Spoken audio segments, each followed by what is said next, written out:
pažinimo šviesa, aiškiaregystė. Daugelį savo gyvenimo metų skyriau aiškiaregystei. Aš norėjau suprasti, kur saugoma informacija, kaip žmogus nuskaito šią informaciją, ko tam reikia ir ar kiekvienas žmogus tai gali. Kuo labiau gilinausi į šios temos tyrimą, tuo daugiau kilo klausimų. Dabar perpratusi šią temą galiu atsakyti į bet kurį klausimą, atskleisdama aiškiaregystės gebėjimus kitiems žmonėms. Tik tiems, kurie yra pasiruošę tokiam darbui, kurie siekia dvasinio augimo, ugdymo, savęs tobulinimo. Kas yra aiškiaregystė? Kaip vyksta šis procesas ir ar visi pasirengę? Kas suteikia žmogui galimybę matyti informaciją apie kitus žmones, apie praeitį, ateitį ar dabartį? Norint paaiškinti žmonėms, kas yra informacija, kaip ji perskaitoma, vieno seminaro neužtenka. Tam išmokti reikalinga daug valandų, o kai kuriems žmonėms net metų. Kas suteikia žmogui galimybę nuskaityti informaciją? Žmogaus smegenyse yra 3 liaukos: hipofizė, konkorežinė liauka, pagumburio liauka. Jos leidžia skaityti, apdoroti ir matyti informaciją.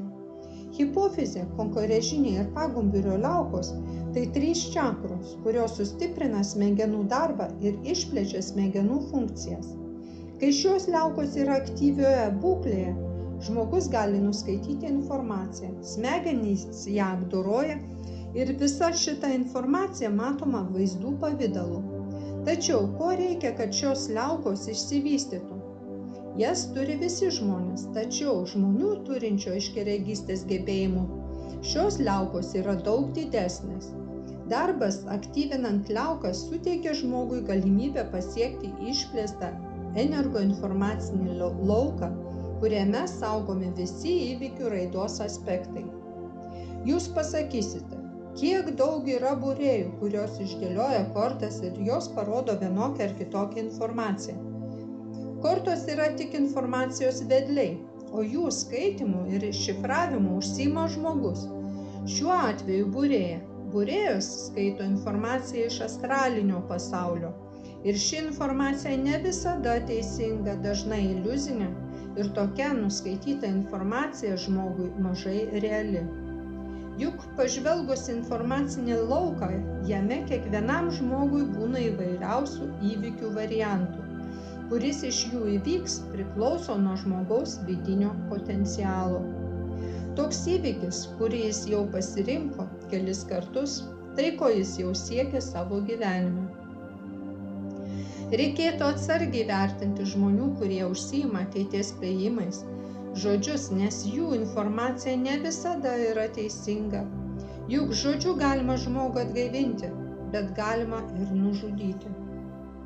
Aiškiaregystė ir aiškiažinojimas, sugebėjimas išpranašauti ateities įvykius – tai 2 žmogaus egzistencijos aspektai, kurie yra glaudžiai susiję. Aiškiažinojimas – tai aiškus supratimas to, kad kažkas ar kitas įvykis, veiksmas įvyks būtent taip. O aiškiaregystė – tai gebėjimas informaciją matyti kaip vaizdą. Skirtinguose informacinių laukų lygiuose yra ir skirtinga informacija. Jei pavyzdžiui paimtume 4 astralinį matmenį, jame informacija yra žemo dažnio. 5 ir 6 lygmenyje ji yra švaresnė. Informacija randasi tam tikrose skyreliuose ir ji persmelkia visą šią planetą bei visą kosmosą. Informacinis įrenginys – tai sąsukinis laukas, kuriame yra visų lygmenų informacija. Norėdami išmokti nuskaityti informaciją iš tyro šaltinio, jūs patys turite būti tyri, būti iš tikro nuoširdūs, jautrūs, geranoriški, atviri, dvasingi, be savanaudiškų tikslų padėti kitiems žmonėms. O tam žmogus turi dirbti su savimi, su savo vidine būsena. Kad atverti žmonėms aiškiaregystės ir aiškiažinojimo galimybės, tam paruošiu žmonės, dirbu su kiekvienu pagal jų pasiruošimą. Daugelis žmonių atranda savyje tai, kas jiems dar nematyta, nesuprasta, neištirta. Ir tai reikia ugdyti ir puoselėti. Kamgi suteikiamas aiškiaregystės gebėjimas, kas gali jį turėti? Pirmiausia, pats jūsų noras suaktyvina gebėjimą jausti informaciją. Bet kas trukdo pamatyti ir pajausti teisingą informaciją, tą, kuri išsipildys 100%. Jei žmogus atsakingas už savo mintis ir žodžius, jis matys ir skaitys grynesnę informaciją. Ekstrasensas ar aiškiaregys turi turėti energetinę prieigą prie tam tikrų laukų. Ši prieiga atskleidžia priklausomai nuo paties ekstrasenso būsenos.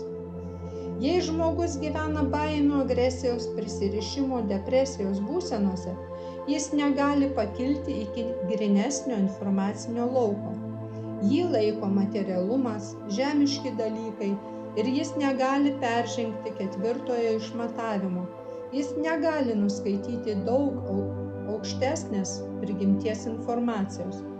Todėl, norint tapti tyresniu, reikia lavinti savo sielą. Energetiką reikia tapti panašiam į kūrėją. Reikia atskleisti savyje kūrėją. Palaipsniui, ugdant savyje visą tai, kas didinga, žmogus pasieks aukštesnį savo sąmonės lygį, įgydamas galimybę skaityti tą informaciją, kuri daugumai yra uždaryta. Todėl reikia augti dvasiškai, ugdyti save, tobulėti. Atrasti ypatingų sugebėjimų ir išmokti juos teisingai panaudoti – tai labai rimtas žingsnis žmogaus gyvenime. Žmogus, norintis išmokti nuskaityti informaciją iš gryno šaltinio, pats turi būti švarus vidumi ir išore. Rūpintis tuo, ką jis geria ir valgo, valyti savo žarnyną, kepenis nuo toksinų, kurie patekę į smegenis užteršia jų kraujagyslės. Tik švarių kraujagyslių dėka jūs gali pasiekti gryną informaciją. Kai kuriems žmonėms spontaniškai atsidaro aiškiaregystės gebėjimas, bet jie net nežino, kaip tinkamai tuo naudotis. Žmogaus, kuris nedirba su savimi dvasiškai, jo vidinis stovis toks, kaip agresija, baimės, grubios mintis, nuveda jį į pasiklydimą ir iliuziją. Norint turėti aiškiaregystės gebėjimą, tam reikia dvasiškai pasiruošti. Šis gebėjimas yra Dievo dovana. Tai didelė atsakomybė. Juk matant kitų žmonių mintis, kurios ne visada yra malonios ir pozityvios, reikia ir toliau mylėti juos tokius, kokie jie yra, nesmerkiant jų. Reikia būti labai aukštame dvasingumo lygyje, plečiant savo sąmonės ribas. Jei jūs panorėsite atskleisti savyje ekstrasensinius gebėjimus, turite duoti savo aiškų atsakymą į klausimą: kam man to reikia? Žinote, nelabai įdomu matyti kitų žmonių mintis, jų sunkumus, jų miegančią būseną. Jei jums reikia šių sugebėjimų, kad papuoštumėte pasaulį, kuriame gyvenate, nedvejodami pradėkite dirbti su savimi. Jei jūs esate tam pasiruošę, praktikuojate, dirbate su mechanizmais, tai šis gebėjimas atsivers jums.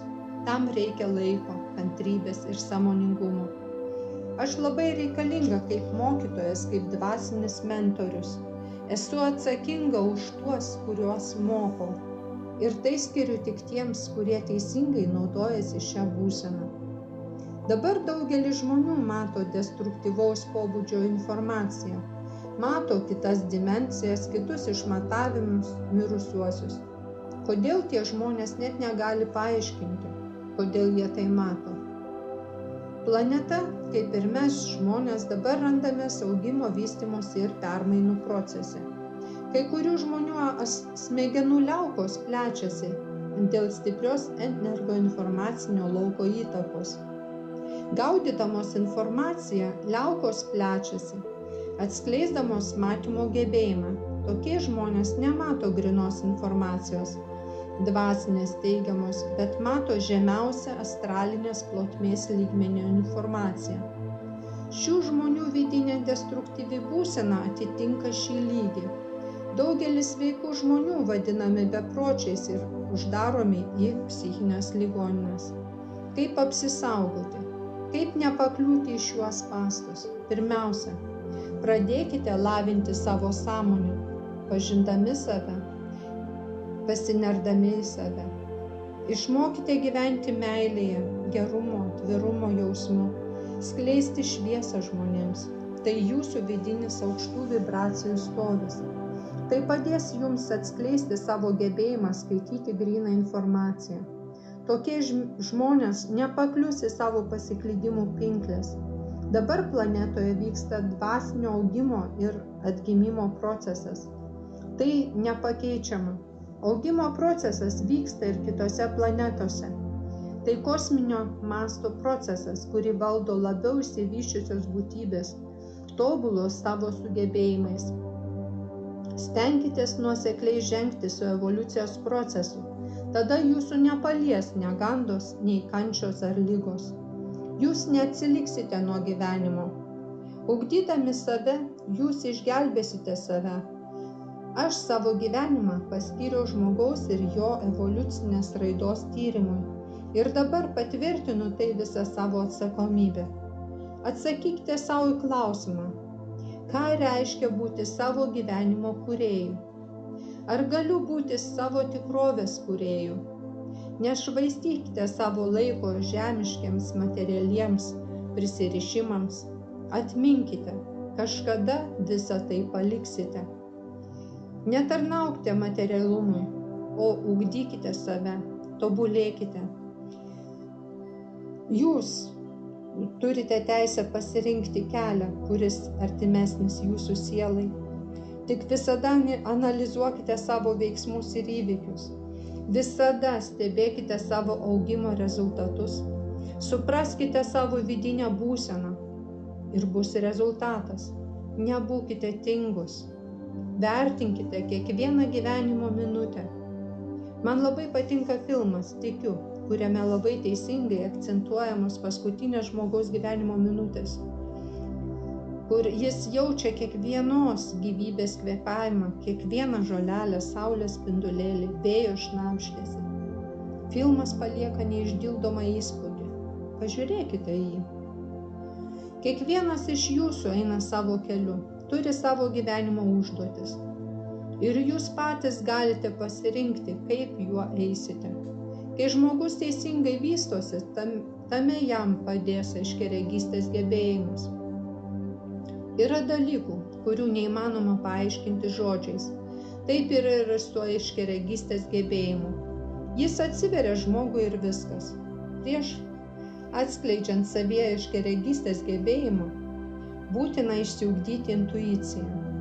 Atskleidusi šį gebėjimą savo mokiniuose, vėliau derinu jį su aiškiaregyste. Kai žmogus atsiskleidžia šiuose gebėjimuose, jis gali nuskaityti informaciją iš aukšto šaltinio, ją išgyventi, pajausti ir šifruoti.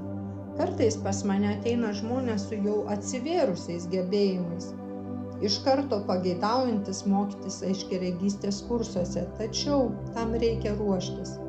Ašgi esu už jūs atsakinga. Visi mes nuskaitome informaciją iš iliuzinio arba grynojo šaltinio. Ir mūsų mintis yra informacijos skaitymas. Ypatingi gebėjimai gimsta kartu su žmogumi. Dar vaikystėje gyvenimo paveikslo nesupratimas ir išsklaido šiuos gebėjimus.